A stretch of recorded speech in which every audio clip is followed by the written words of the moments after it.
ऐसे व्यक्ति ने जिसने कहा कि मैं ईमानदारी कट्टर ईमानदार हूं, ऐसा व्यक्ति नैतिकता का जो एक बुनियादी आधार है उसका कोई भी एक प्रदर्शन नहीं कर रहा है। ईमानदारी की जो किताब होती है ना, उसका पहला अध्याय नैतिकता पर आधारित होता है। जो ईमानदार है उसका नैतिक होना पड़ेगा, और अगर नैतिकता इनके अंदर नहीं है तो फिर आगे बहुत सारे सवाल उठेंगे। इसलिए अगर आप ईमानदार हैं तो आपकी नैतिकता के आधार पर आपको इस्तीफा दे देना चाहिए। मैं तो केवल एक व्यक्तिगत रूप से ये कह सकता हूँ कि शायद बेहतर ही होगा प्रशासन के हिसाब से कि वो किसी को मनोनीत कर दें, कोई चला ले, लेकिन ये उनके ऊपर है, वो किस तरह चलाना चाहते हैं, क्या नहीं चलाना चाहते हैं। इसलिए मेरे ख्याल से बेहतर यही होगा कि हम इंतज़ार करें आम आदमी पार्टी का और केजरीवाल साहब का क्या निर्णय होता है।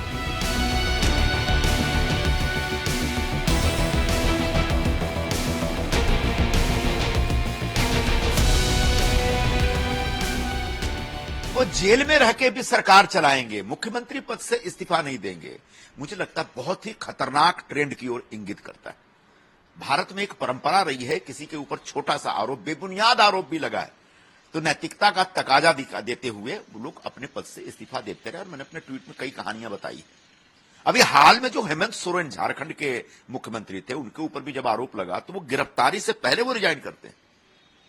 लेकिन आज जो ईमानदारी का हमको 2011 से लेकर 14 के बीच जबरदस्त पाठ पढ़ाया गया था जिनकी तरफ से, और हम लोग उस समय टेलीविजन पर इनके सारे आरोपों को बहुत बढ़िया से झेलते थे और परेशान हो जाते थे, ऐसे व्यक्ति ने जिसने कहा कि मैं ईमानदारी कट्टर ईमानदार हूं, ऐसा व्यक्ति नैतिकता का जो एक बुनियादी आधार है उसका कोई भी एक प्रदर्शन नहीं कर रहा है। ईमानदारी की जो किताब होती है ना, उसका पहला अध्याय नैतिकता पर आधारित होता है।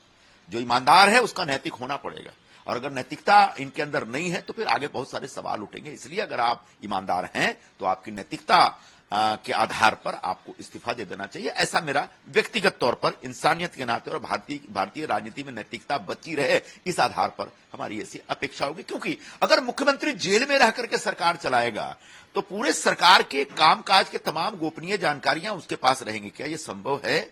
एक व्यक्ति जब जेल में जाता है तो वो सजा भोगता है, जब सजा भोगता है तो उसको एक खास तरीके से एक जेल के मैनुअल के अंदर काम करना होता है। क्या ये प्रैक्टिकली और लीगली पॉसिबल है, संभव है कि वो जेल में रह करके सरकार चलाएंगे? इसलिए मेरा मानना है एक तो नैतिकता के आधार पर, दूसरा कानूनन आपको अपने पद से इस्तीफा दे देना चाहिए। देखिए, इसमें वो जेल में रहकर मुख्यमंत्री रहते हैं नहीं रहते हैं, इसमें कोई कानूनी बाधा तो है नहीं, और ये ऐसे भी आम आदमी पार्टी का अपना निर्णय है, वो क्या करना चाहती क्या नहीं करना चाहते वो जाने। मैं तो केवल एक व्यक्तिगत रूप से ये कह सकता हूँ कि शायद बेहतर ही होगा प्रशासन के हिसाब से कि वो किसी को मनोनीत कर दें, कोई चला ले, लेकिन ये उनके ऊपर है, वो किस तरह चलाना चाहते हैं, क्या नहीं चलाना चाहते हैं। इसलिए मेरे ख्याल से बेहतर यही होगा कि हम इंतज़ार करें आम आदमी पार्टी का और केजरीवाल साहब का क्या निर्णय होता है इस पर।